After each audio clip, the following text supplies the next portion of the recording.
Ito na yung cylinder head natin mga boss na galing Masi Shop. Ayan. So, pinavalve seat natin yan. Palit ng valve guide, bagong valve seal. Kasi dati so singaw talaga yung engine valve niya. At saka kinalawang, pinasok talaga siya ng tubig. No? So, ayan na. I-assemble na natin. Lalagay na natin yung bagong head gasket. So, update kami pagka umandar na itong makina ng Suzuki. Lalagay na natin yung ating cylinder head gasket.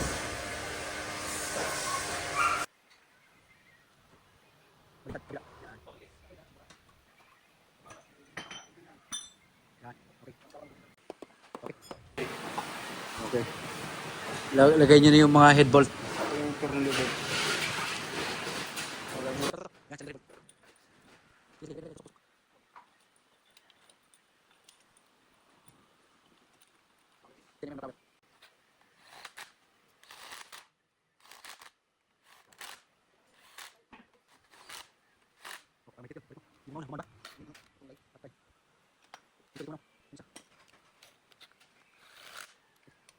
Yan, malapit na mabuo. Alinis na nga ng crankcase natin. Naikabit na rin yung timing chain tsaka timing chain cover.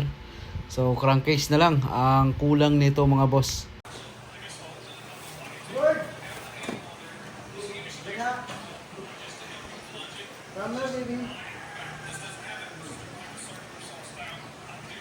Okay, start Don.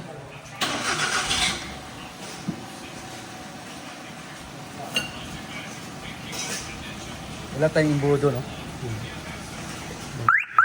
Nabligil natin. Nakaandar na siya. Wala na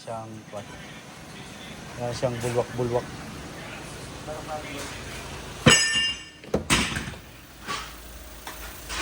Yan.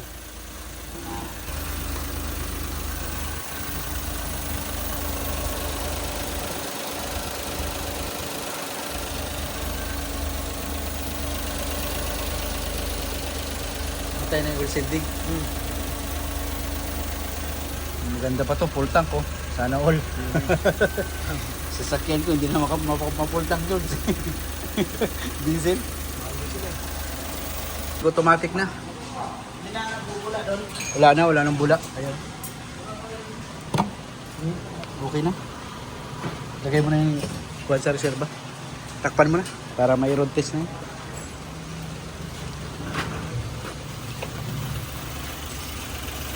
Ayos na siya.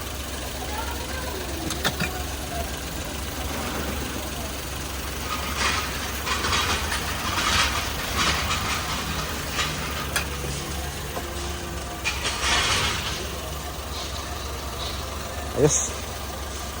Walang check engine. Ayan mga boss, road test tayo dito sa Suzuki na tinap overhaul natin.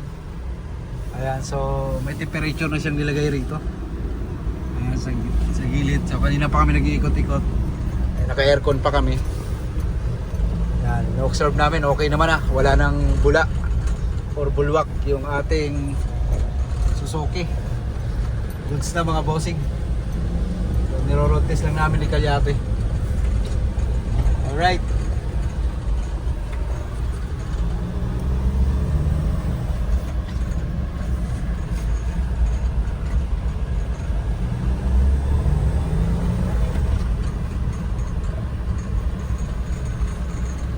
Ginawa pala dito yung may-ari nang bumili ng palit na kami ng water pump, thermostat, tsaka pinasabay na rin ni owner yung pagpalit ng timing chain.